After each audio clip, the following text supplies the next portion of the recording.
So in the 90s I got an assignment to do the testing for a large bank. They were working on a large project, and somehow they hired me to do the testing, and I liked it so much. Since then I'm into testing, so that's more than 25 years ago. Some of you were even born then.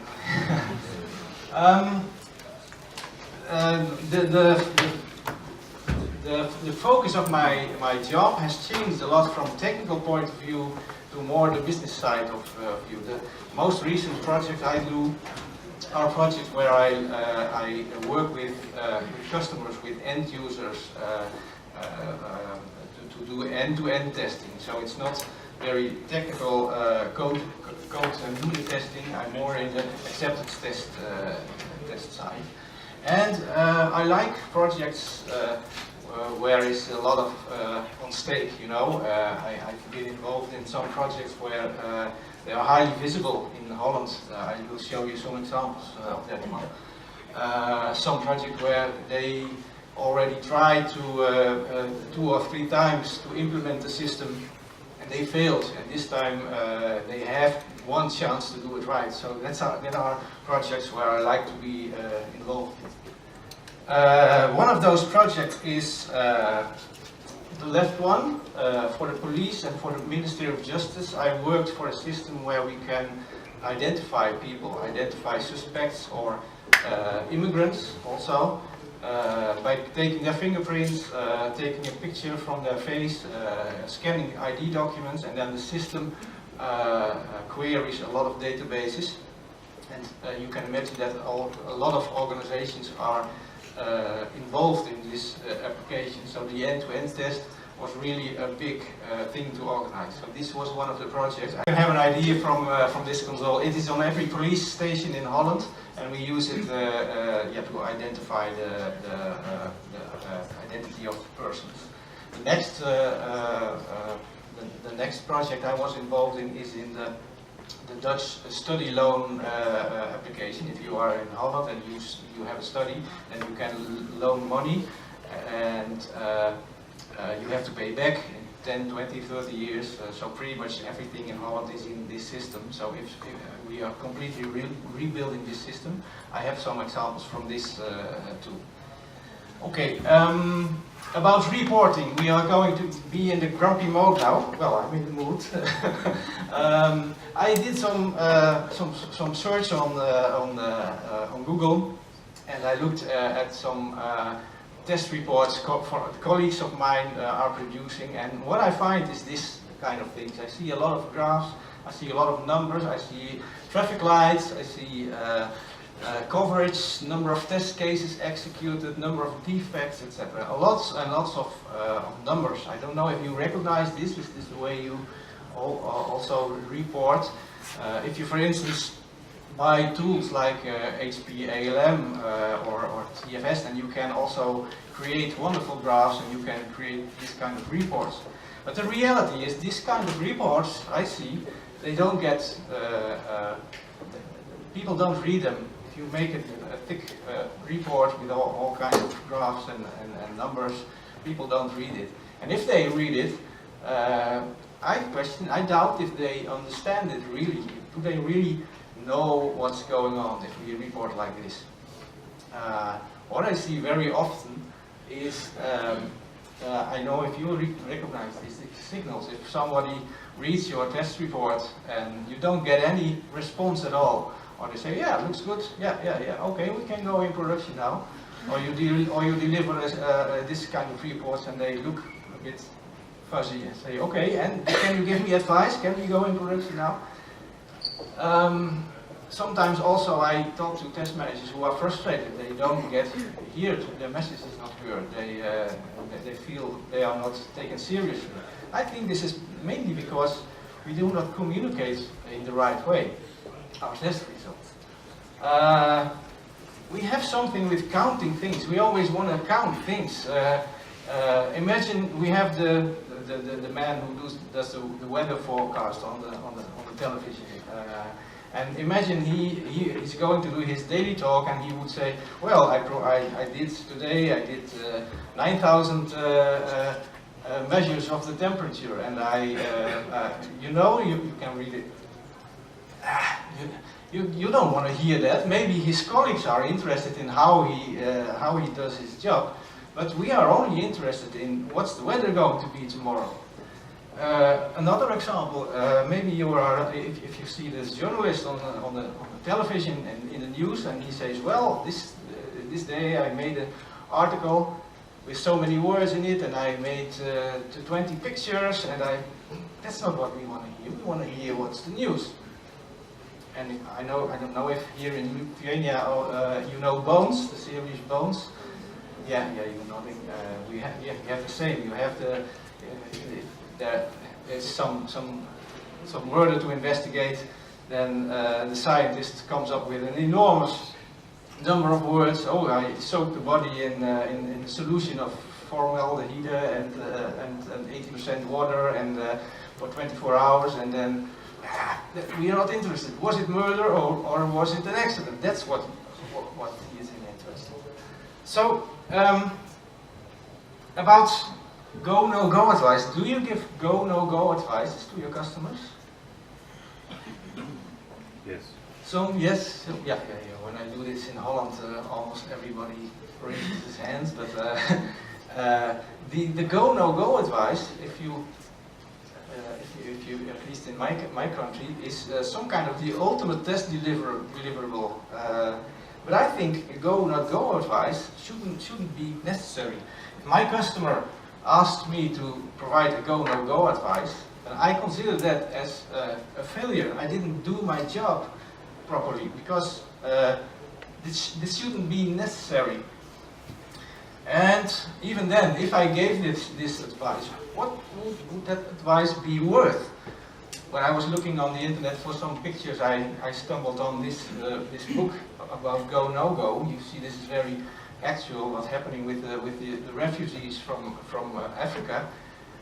They go into the boats, and who am I to say, if I'm standing there on the shore, who am I to say to them, you shouldn't go, this is dangerous, you shouldn't go. They don't listen to me. I'm not in their shoes. This has no value of me saying don't go. The best thing I could do is provide them information so they can know what will happen to them if they are going into this boat, and then they can make their own decision. Probably a lot of them would go anyway, because they don't have anything to lose. And if we're talking about acceptance criteria, I think this is very overrated in our job. Some test managers, they always want to nail down the acceptance criteria.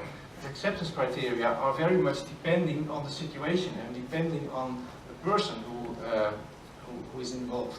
I have an example of this. This is the way we tend to report the minefield. The minefield is the software we are discovering, and the bugs are the mines.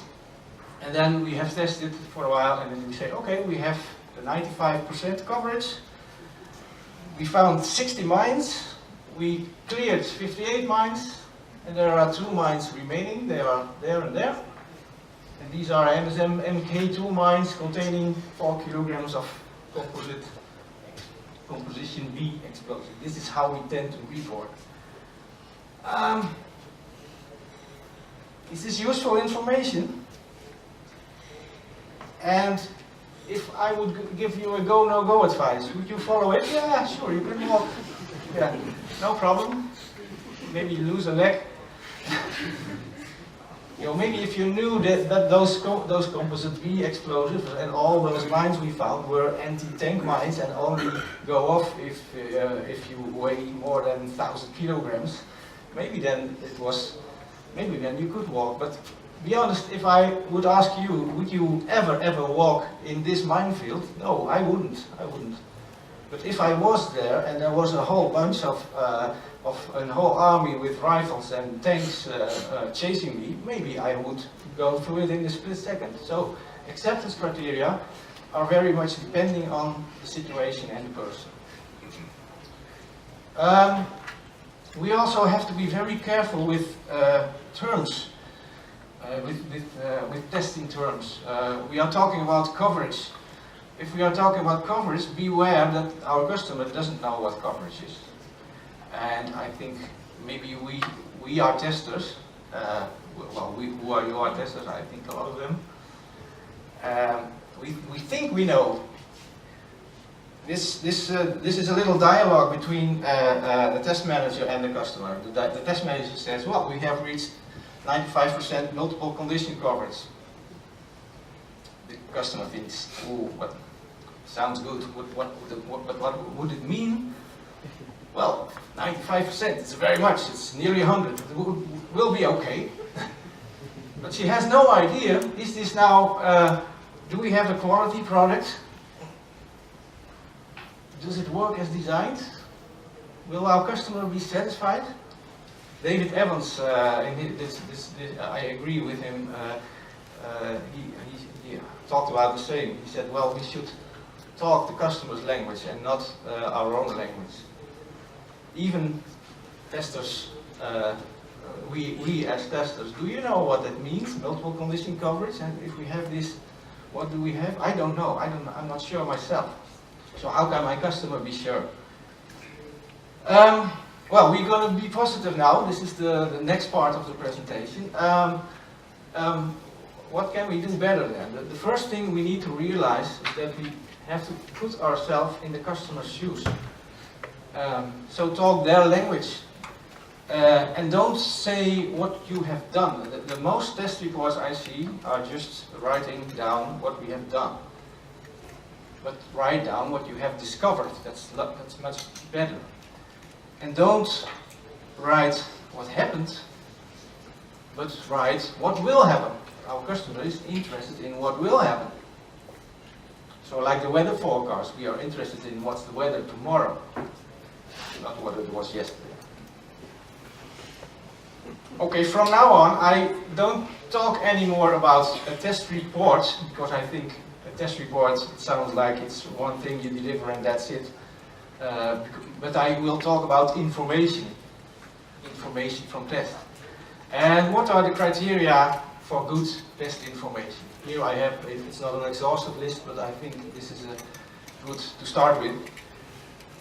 What I said, it's not delivered at one time. It's a continuous stream of useful information. So you can deliver each day information. It has useful information for stakeholders, so that the stakeholders can make their own informed decisions with confidence. It's brief and visual.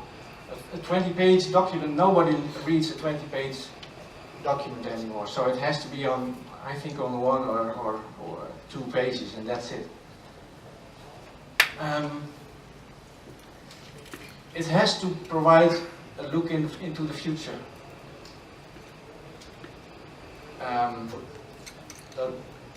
The third from the last. The causes reactions. I always like to have reactions. If I send out a test report, test information, sorry, and I don't get any reactions, I think they didn't do anything with it. I rather have that they say, hey, Gerlof, what you are writing here, this is totally bullshit. That cannot be true. Explain. Then we have something to talk about. So sometimes I provoke reactions. I have some examples from that. If you do it in the right way, then you don't have to give go-no-go decision, go-no-go advices anymore. The customer can make their own decisions. Okay, easier said than done. How do you do that? I said in the previous slide, it has to be recognizable. Now I have another problem because I have some presentations below this. These are also on the second screen, I'm afraid.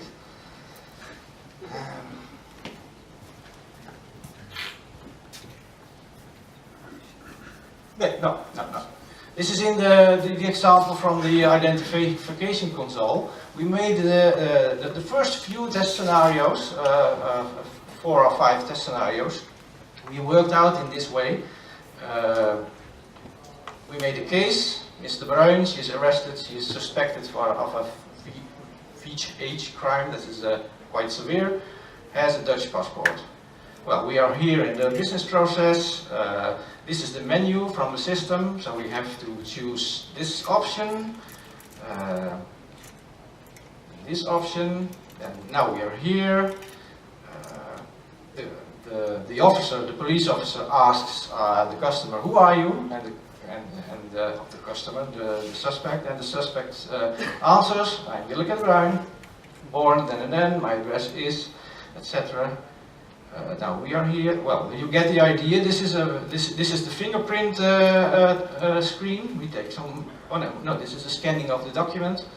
Now we are here. She's probably Dutch, etc. This is a PowerPoint slide. You take the fingerprints, etc., etc. In this way, we made 5 scenarios. Now where am I? You are seeing the right, but I don't. No problem. These 5 scenarios, we made them very clear for the customers. So we had, for instance, one of the scenarios was a German guy who drove 200 kilometers an hour on a little street, and he hadn't his driver's license with him. So this was very recognizable for my end users who are doing the tests. So when we asked about this, when we talked about this test case, we said, "You know the test case of the German guy?" "Oh yes, we know. And then everybody knew, okay, that was that test case. And so we made 20 of those test cases. You can see it in the matrix there. On the really, oh, you won't see it. I'm sorry. 20 of those test cases. On the horizontal axis we had 20 test cases. On the vertical axis we had all the things we like to check. For instance, if we do this test case, then there has to be something registered in this database, and there has to be a screen, on the screen has to be that number. So we had all the checks we did in the vertical axis, and all the test cases on the horizontal axis, and this whole matrix was our test specification, our high-level test specification. And when we were testing, we had this on the wall. Everybody understood this, and we colored the things green and red and orange according to the test results. Oh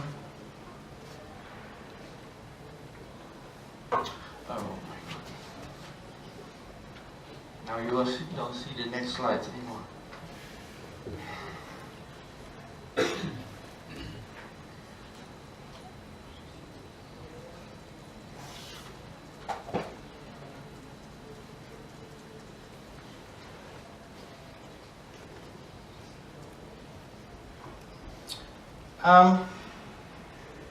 It talks about the King's Messenger. If you are reporting to the King and you had a bad message, then you were shut down. This reminds me on a project I did some years ago. Well, a lot of years ago, in fact. This was a very tricky project, and they asked me to do the test management. And a senior colleague of mine, he was kind of a father figure for me. He called me at his office and he said, "Gerlof, you shouldn't take this assignment because this project is almost certainly it will fail. It's a mess, and well, your head will be chopped off if you are going to be the test manager." But I was stubborn, and I accepted the job, and my head wasn't chopped off. I survived. In fact, the project failed. He was right in that respect, but my head wasn't chopped off, even if I had very bad messages every time, again and again. But I think if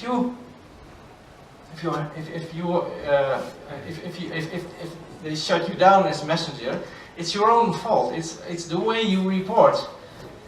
If you are going to communicate like a police officer, so hey, we can't get this into production. Stop. This is not good. And if you are like that, or if you are acting like the big quality gatekeeper, then yes, you are hindering the project.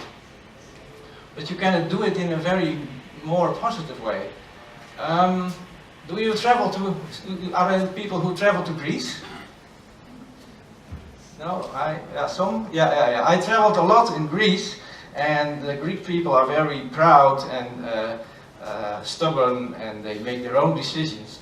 So if you see, if you ride around the country and you see this kind of signs, stop, then they say, what, stop, and they shoot.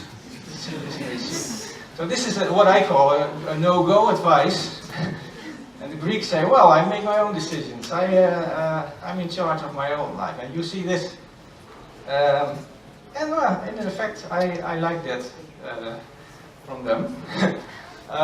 This is where I live. I live in a medium-sized city in Holland, not that big, not that small. And we were in the news quite a few times because we have a specific type of traffic squares. You know, these are our traffic squares, and they are very, very, very simple. There are no traffic lights. There are no signs. There are only three rules: the speed limit, right has priority, and trust your own eyes and your common sense. And they made those traffic squares very open and simple to see, so that you have overview. You can see all cars coming from all directions, and if the first time you approach this traffic square, you're thinking, well, what should I do? But then you see everything is very clearly, and you make your own decisions. If you see a car from that way, and you come from the right, you know you have priority. But if the car is driving very fast and you stop, there are no traffic signs or no lights telling you should do this or that. And in fact, this kind of traffic squares are very safe and successful. So this was in the Hamburger Zeitung time ago. What is the accident rate? I'm sorry? What is the accident rate? The accident rate is very low. Yeah, I don't know the exact figures, but that was why it was in the news, because the accident rate was low and the throughput was high enough. Yeah. So it's a good thing.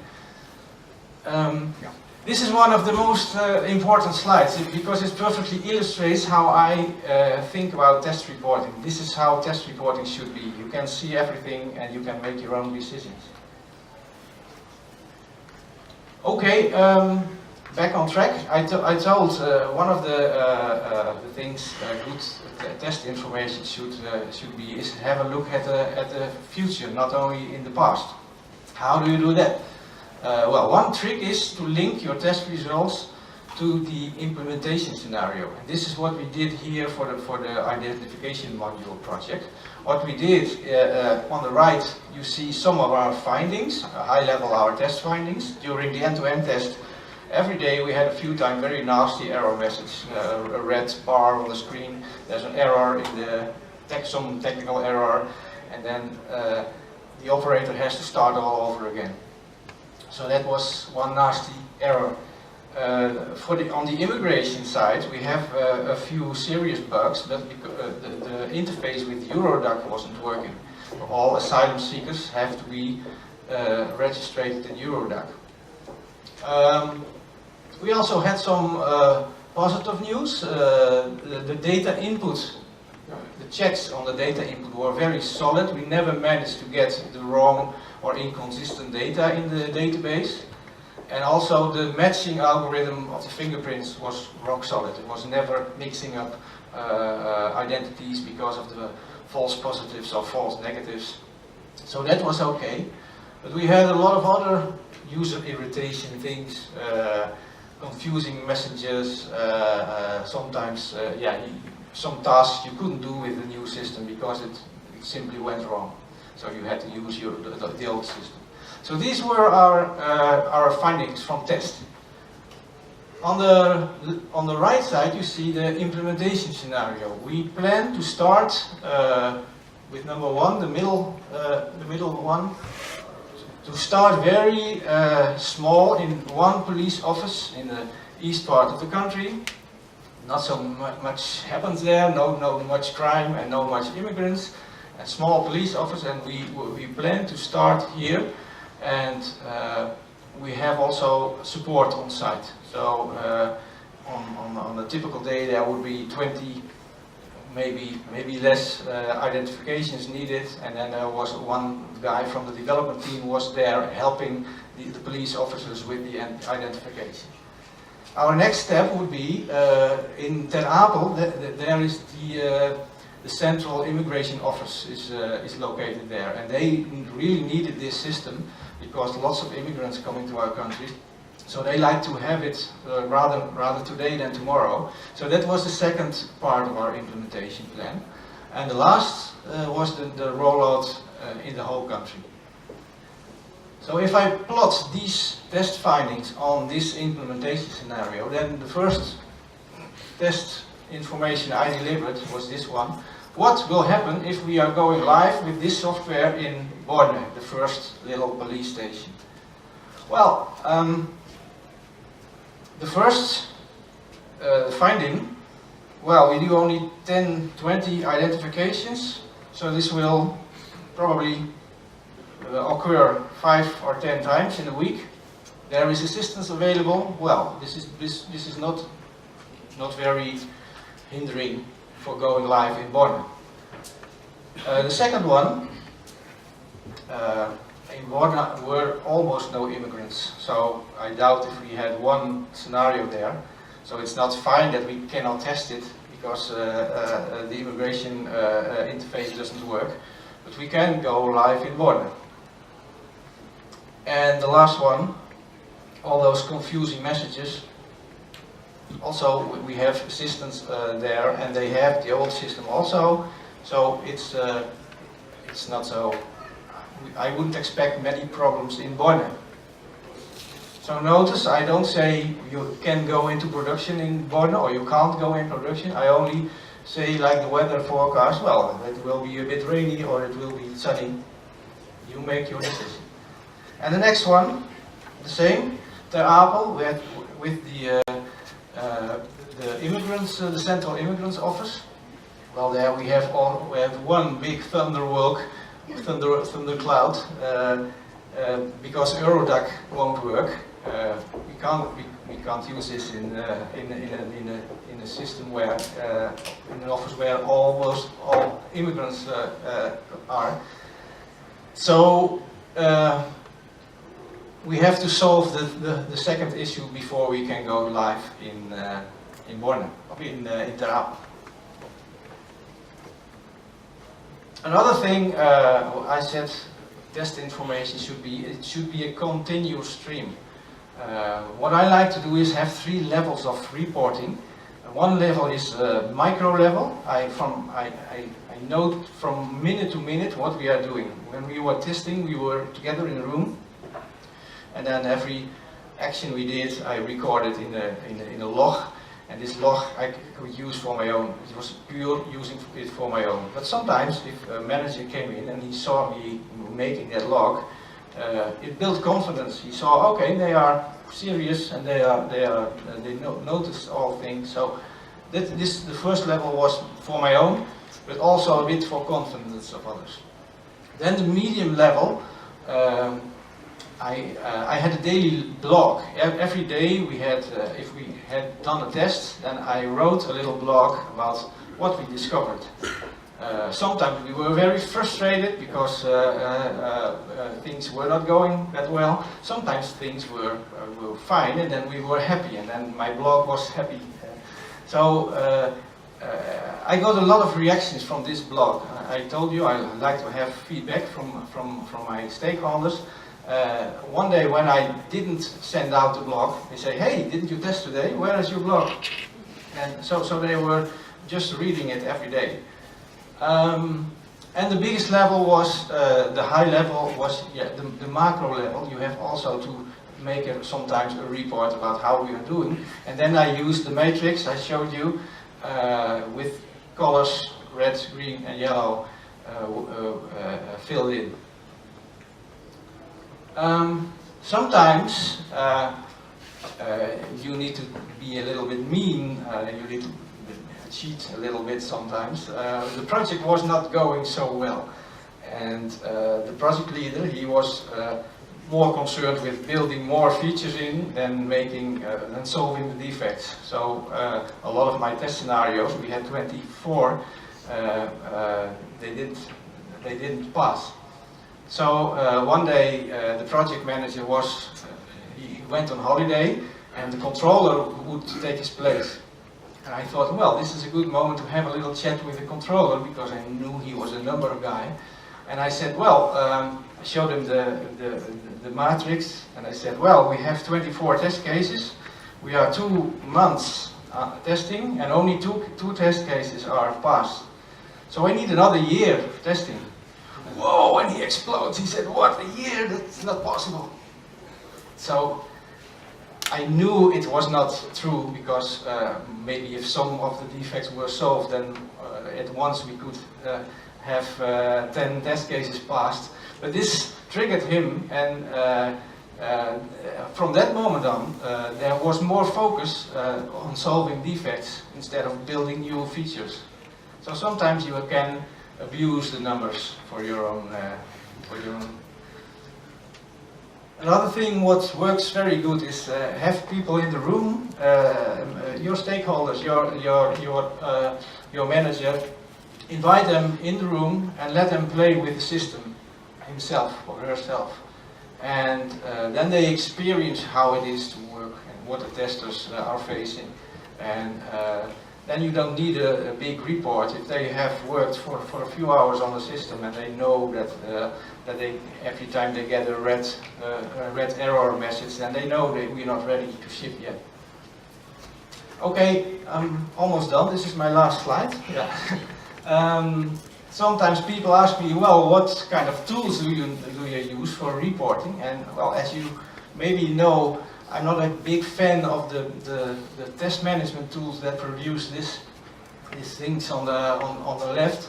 I don't say these tools are not useful, but I think they are useful for myself, for managing my own project and my colleague testers, but not for reporting to my stakeholders. So if I make test reports, test information, I rather use a beamer, a whiteboard, mind maps. That's a much better way to communicate. I have one example. When we were at the study loan project, there I made a mind map together with the business and the acceptance testers and the product owner. And these it's a bit a simplified version, but you get the idea.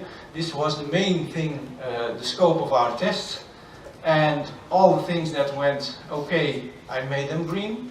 All the things that were wrong were red, and the yellow ones, there was, well, so there were some issues.